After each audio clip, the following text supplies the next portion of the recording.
Good morning, darlings. I just thought I'd have you join me while I'm taking care of some meat cutting this morning. Yes, I'm still doing that carnivore thing. No, I'm not as strict as I was. However, I will tell you that I am enjoying life tremendously while eating the meaty meats and occasionally indulging a little treat. For those of you who are new, if you've just joined me, my name's Mare. I have overcome a lot of chronic illness through eating meat every day, and a lot of it. And it might surprise you to hear that I eat like 1 to 2 pounds of meat a day. And I'm looking down at my butcher's block right now, and I've got half of a tri-tip cut. And I'm going to show you how it is that I do the other half. Tri-tip is one of those cuts that right now it's the most affordable. It's cheaper than buying strip loin. In Canada at Costco, it goes for probably about $19.99 a kilo. And oh yeah, look at that bad boy. Yes. I've tried a whole bunch of different cuts of meaty meats over the years. I started my carnivore journey about 5.5 years ago, and I have a dog who's very excited right now because he knows there's going to be trimmings coming for him in a little bit with his breakfast. So anyway, meat cutting can seem a little bit daunting, especially if you are new to butchering your own steaks. I am not a professional by any means. Do you want a little treat? Oh, he wants a little treat. I'm going to give him a little treat. So the trimmings that I've got a whole bunch of beef fat here. And you want to be careful. Yes, it's highly digestible for dogs.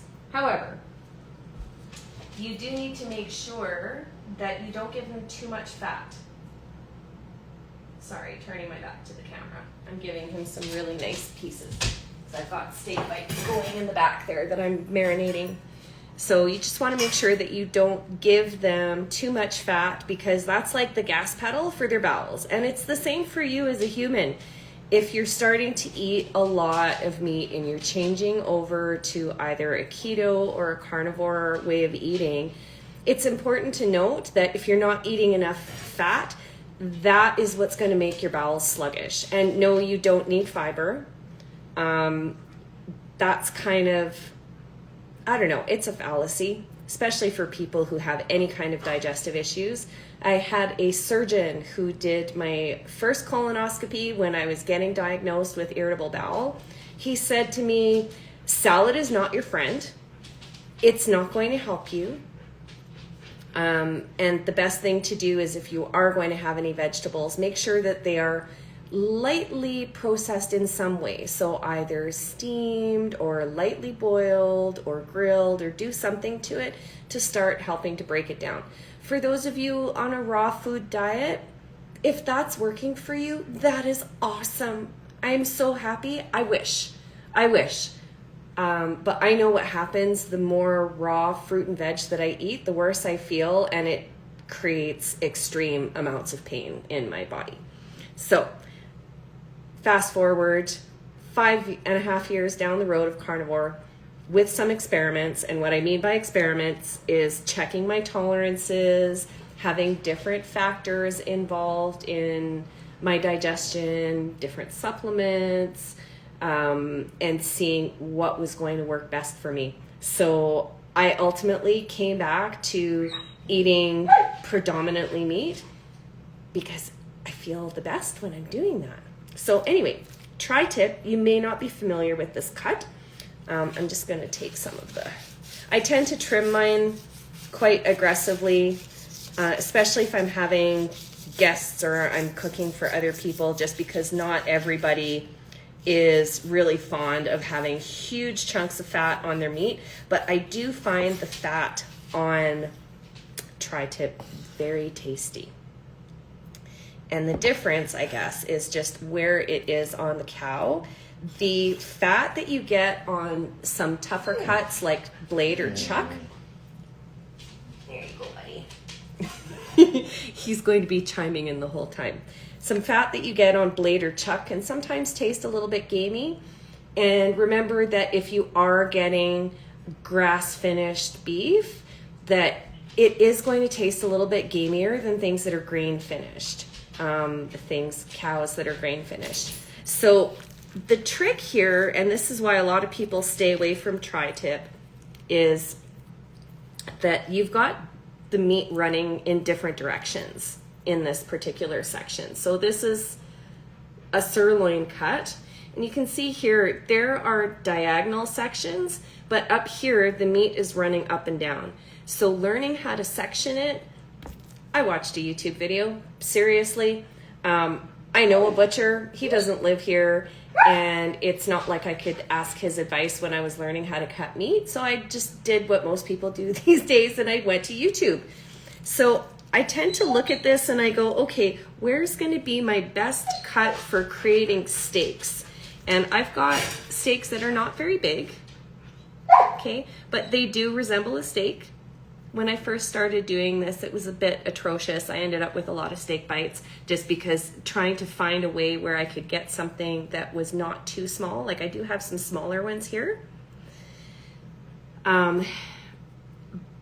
But yeah, once I learned where to make my cuts, I started being able to generate bigger steaks that are not just like this long, because I do tend to cut them so that they're a bit more manageable, and I vacuum seal all of the meat. So I'm just going to go ahead and make my first cut. I'm going to go across here because my grain is running this way, okay, and down here it actually starts to turn and it goes the other way. So you always want to make sure that you are slicing your meat across the grain, not with the grain. You will end up with very tough, chewy meat, regardless of what part of the cow that it comes from, if you're doing that. So here we go, first cut. And so what you want to see is you want to see that beautiful soft texture right here. You want to see that you can actually push into it, because if you try and do that on the grain side, all you're doing is you're pressing the fibers down. Here, these are all of the ends of the fibers, which is why it's nice and tender. This one does not require that much trimming, but anyway, I tend to just give it a little love. So that way I can also expose the grain a little bit if I'm not sure, if it looks like it's a piece of meat that's a little bit weird. Most tri-tips though, once you've done a couple, you sort of know where to go with it. And I just use a very, very sharp knife. I sharpen my own knives, and I make sure that I always use a steel on them right before, so that way it hones the edge. You don't need to sharpen your knives before every time, but with meat cutting, you definitely want to make sure that you're taking it on the steel and you're just flattening that edge out. And that's the difference between sharpening and honing with the steel. Because when you're sharpening, what you're doing is you're trying to reset that edge. And if you don't use a steel afterwards and hone the blade, you're gonna find that you have burrs, that it's catching, that it's not giving you a really smooth feel when you're cutting through whatever it is, especially if you're doing hard vegetables like carrots or anything. Oh yes, buddy, I know, you're being so good. Okay. All right, he's gonna get another little piece. So just kind of trim a little bit off the end. This one's got a little tiny bit of fat on it. Hey. He's my constant companion. He does everything with me. So here, this is kind of the size of the steaks that we're gonna end up getting, okay? And this is a 10-inch chef's knife, so you can see we're about like maybe 7 or 8 inches across here. But when we get towards the end here, we've still got some really, really nice meat to deal with. But it's just smaller, so it's up to you whether you like cooking small steaks. I find that that can be kind of fun, because you get a plate full of small steaks, and I love to barbecue, so I'm constantly outside grilling, and that works the best for me. I find I get less palate fatigue when I'm eating that because the texture is better. Although I have gone through long, long stretches where I wanted roast, or I wanted ground beef cut a certain way, or I went completely to pork for a little while. It's really listening to your body and knowing what it is that you're craving at that time. And yes, I'm left-handed, so my apron is constantly getting hitched up. So I'm gonna start here. And I know this isn't the greatest camera setup, but if you guys will bear with me, I'm just going to tip this down just a little bit so that you can see the cutting board. Okay? And you can do this one of two ways. You will see chefs on TV that they will hold their hand here and they will put their knife across and they will kind of measure. I usually do 1 to 1.5 inch steaks, depending on what kind of meat it is. You can cut it this way, and this prevents you from having weird, funky, ragged edges at the end. But you want to just go gently with the knife and let the knife do the work. Okay, so it's not like you want to use a seesaw motion. Just want to gently go through it. Okay. And that one wasn't the greatest. I usually do this in 1 or 2. So you can see that I kind of have a little bit of scoring here. But you can see that that's a really nice looking steak. If you want, you can trim off the excess fat. That's entirely up to you. The other way that you can do it here is you just want to make sure that you're pushing the piece of beef over so that you get a nice flat surface here, and you can hold it here quite firmly. And then with a little bit more force and pressure, just so that you're having to go over it less times. And you professional people out there that do this for a living, please don't shoot me. I'm doing the best I can. There we go. But nice little steak there, okay? And you can see that, again, we're at that really nice end part. We're not seeing the stringy grain here. We're cutting it against the grain. So, yeah. So that's, I guess, the meat cutting part. But while we're doing this, I also wanted to catch you up on some other things that I've been up to. Energy work has become a really big part of my life, not just for myself, but looking forward at where my career is going. That's something that I just love it. I absolutely love it. And I would love for all of you who are with me right now to give a hello or a shout out in the comments to your favorite energy worker, whether that's someone who does massage therapy, or if they're doing Reiki or Rolfing, or if they just work purely in the energy realm. Say hello and drop their username so that way, you know, giving them a little bit of love. I really would love to create, and that's what I am creating right now, is a community of people who are into working with energy, that they're practitioners, and that this is part of their daily life, because it's definitely a part of mine. And I want to welcome everybody to that community. And I founded Mare 1, my coaching practice, a number of years ago, with the intention that energy work would play into it at some point. And I feel like now is that jumping off point.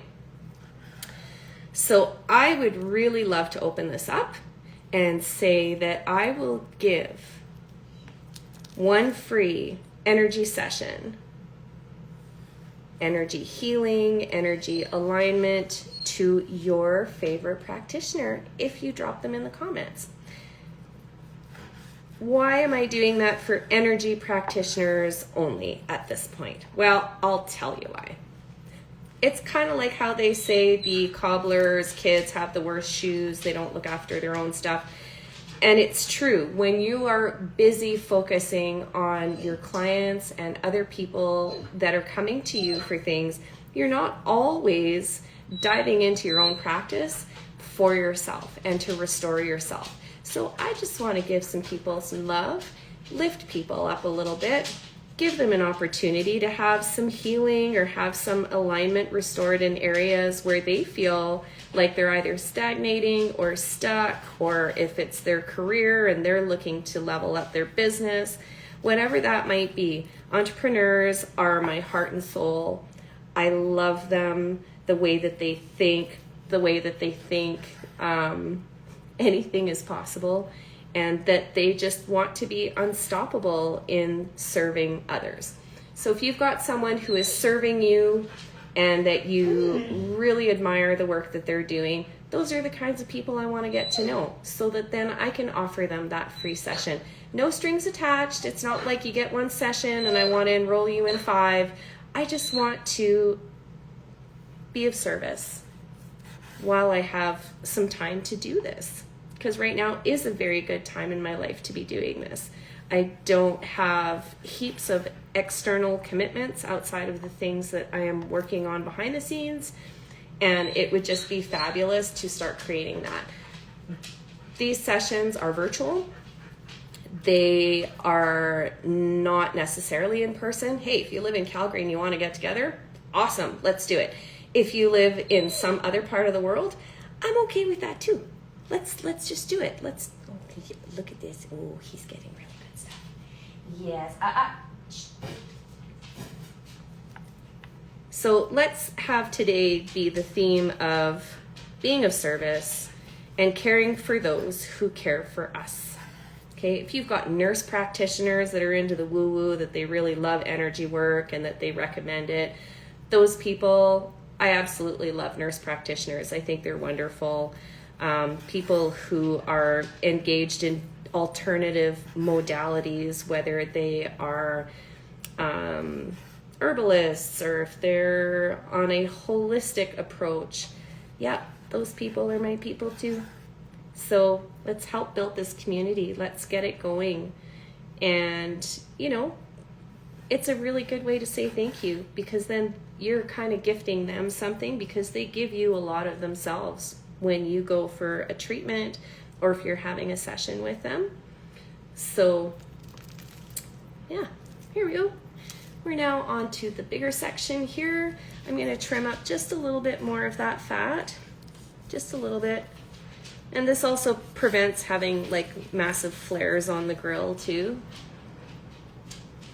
But just leaving a little bit there. It's already a very tender, it's sirloin, it's super tender, but it's not very fatty, so it can dry out really quickly.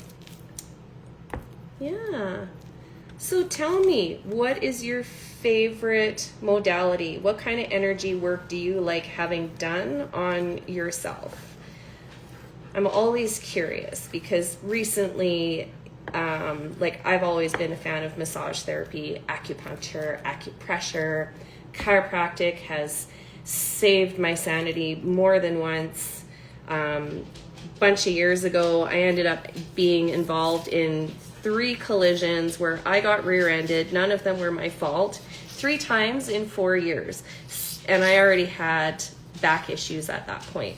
So the chiropractors that I was seeing at Riverside Sports Therapy here in Calgary, they did an amazing job. And within 6 weeks of one of those, I was actually training for a full marathon that I ended up running just a few months or a couple months later.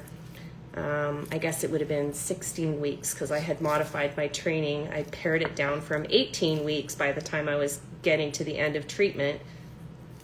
So, these alternative modalities are really great at proactively putting you in a position where you can just get on with it.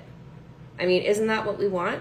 If you get injured, if you get sick, don't you just want to get on with it? Yes, you're like, Mommy, get on with it. Why aren't you paying more attention to me? He's so sweet. So, yeah, I'm curious to hear what it is that you are enjoying and who it is that has helped you out the most. And I love hearing about new modalities that I'm not familiar with or that I don't know any practitioners. And Rolfing is something that is kind of new to us. My partner currently he's just had this treatment done for his shoulder. It was getting really bad. It's been interfering with his sleep hygiene and work, and even just driving has been really challenging for him. And very good friend of his said, you need to go see my Rolfing guy because he's amazing. And so he did that. The difference that it made after just one session, I know. Yes, I know. Yes, he was in a lot of pain, wasn't he? Yeah, he was. But the difference he felt after just one session, it was like night and day. So give it a chance. Now, not all treatment modalities are like instant success. I have been on treatment plans with chiropractic and massage and acupuncture that were months at a time, but we were also dealing with more complex issues. So depending on how long it is that you have been feeling a certain kind of way, that will sort of determine what your treatment plan looks like. If it's something that, I just pinched a nerve and it hasn't been like that for very long, that's a different situation than someone who has repetitive stress injuries that have been around for years, that have led to things like carpal tunnel, or they've got nerves impinged in their neck, shoulders, back, wherever, hips even. Those are different things. So it's worth trying different healing modalities for sure. So, hi Tom, good to see ya. Anyway, I am now at this point in my tri-tip, so you can see my beautiful grain that's running this way. And I'm just going to square this off a little bit so that the steaks that I have, like this is going to be a great end here for steak bites. And it's going to be really tasty because there's still quite a lot of fat on there, but I'm just going to square it off. Yeah, so I guess today is kind of meat cutting with Mare and talking about energy healing. So if you just joined us, if you kind of jumped in halfway through, I want to hear who you love as far as energy healers, energy workers, practitioners, whatever you want to call them. Those are my people, and I want to give them some love. I want to offer them a free session, no strings attached. And I'm also, as part of this process, just to give them a little bit of promotion for their business and what it is that they're doing, I'm also going to write up a bio, and I'm going to put those up on my website in a different section than what I have currently up, because I want you to get to know these people, and especially those people who are doing energy work remotely. Like, this is a global community, so let's all work together. You know, you raise one person, the tide raises all ships. It's not just one at a time. If you've never been sailing, or if you've never really been a water sports person, and you haven't had the pleasure of going to a marina and watching the tide roll in and roll out and seeing the different waterline levels, it's really something to see, because the movement of water with the tide is quite amazing. So if we act together like the tide, we can do a whole lot of good. We can help a lot of people. And ultimately, that's what I'm all about. I just want to help you. Today I'm helping you learn how to butcher a tri-tip. And my dog is providing entertainment in the background. Yeah, so see here now I'm down to these little tiny steaks, but I'm still cutting them roughly, you know, between an inch and a half, because I like them a little thicker, so that way they don't cook quite as fast on the grill. You can get a nice sear on them. But now I'm down to this very little end, so that's going to go for steak bites. And I'm going to be marinating those using my vacuum sealer. Because did you know, for a really good vacuum sealer, they have a moist and a dry setting, and there's gentle or normal pressure on the one that I have. I've got this Food Saver that was actually secondhand, to tell the truth, and it's awesome. because when you are vacuum sealing with a marinade, it helps to draw all of that flavor into the meat, and it will marinate way faster. You can even put stuff in the vacuum sealer bags and then freeze it, put it in your fridge. It stores a lot longer. It keeps your meat fresher for much longer. And you end up with these beautifully marinated cuts of meat. So anyhow, let's have a look. How did we do? This was a very large tri-tip. Well, for me, it was very large. It was about 3.5. Actually, I can tell you. That was about 3.5 kilos. And it's really awesome. It looks great.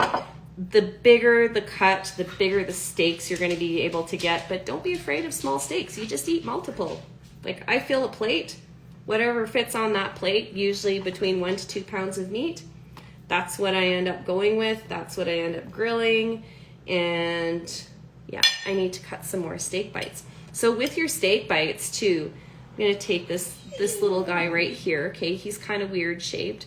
Just remember again that you want to be cutting so that when people are taking a bite, that they're hitting that soft surface, the end of all of the fibers.